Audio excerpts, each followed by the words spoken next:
વડાલી નગરમાં શ્રી બાબા રામદેવજી મહારાજનું 51 જ્યોત પાઠ તથા રામદેવજી મહારાજના મંદિરની તિથિ હવનનો કાર્યક્રમ યોજાયો. વડાલી નગર ખાતે વડાલી ગામની પવિત્ર પાવન ભૂમિ પર રામદેવજી મહારાજના સાનિધ્યમાં વૈશાખ સુદ ચોથને 11/5ને શનિવારના રોજ રામદેવજી મહારાજનો 51 જ્યોતનો પાઠોત્સવ તથા શ્રી રામદેવજી મહારાજની મંદિરની તિથિ હવનનો કાર્યક્રમ યોજાયો. વડાલીમાં જમા જાગરણ જ્યોતપાઠ 51 જ્યોત પાઠોત્સવ ભવ્ય સંતવાણી તથા ભંડારો યોજાયો. જે કાર્યક્રમમાં ઉપસ્થિત પૂજ્ય ગોસ્વામી મહંત ધનગીરી બાપુ દેવરાજ ધામ ગુરુ ગાદી સંત દેવાયત પંડિત ચેતન સમાધિ બાજકોટ મોડાસા તથા પૂજ્ય ધીરુરામ મહારાજ બોલુંદ્રા અને સંત રમીલાબેન નવાના પાદર માકડી વગેરે સંતો 51 જ્યોત પાઠમાં પધાર્યા હતા. આ 51 જ્યોત પાઠમાં સામયિક પ્રગતિનગર ઠાકોર તલાજી બેચરાજીના ઘરેથી નીકળીને મોટા રામદેવ પીર મંદિર સુધી યોજાયું હતું.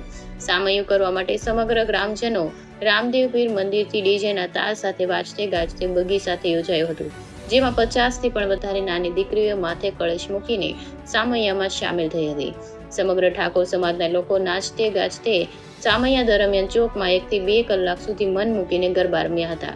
જેમાં નાની દીકરીઓમાંથી કળશ મૂકીને ગરબે ઘૂમી હતી. 51 જ્યોત પાઠના સામૈયા મંદિરે પહોંચ્યા પછી પાઠનો કાર્યક્રમ શરૂ કરાયો હતો. સૌ પ્રથમ ઉપસ્થિત મહેમાનોનું ફૂલહાર કરી તેમજ શાલ ઓઢાડીને સ્વાગત કરવામાં આવ્યું હતું.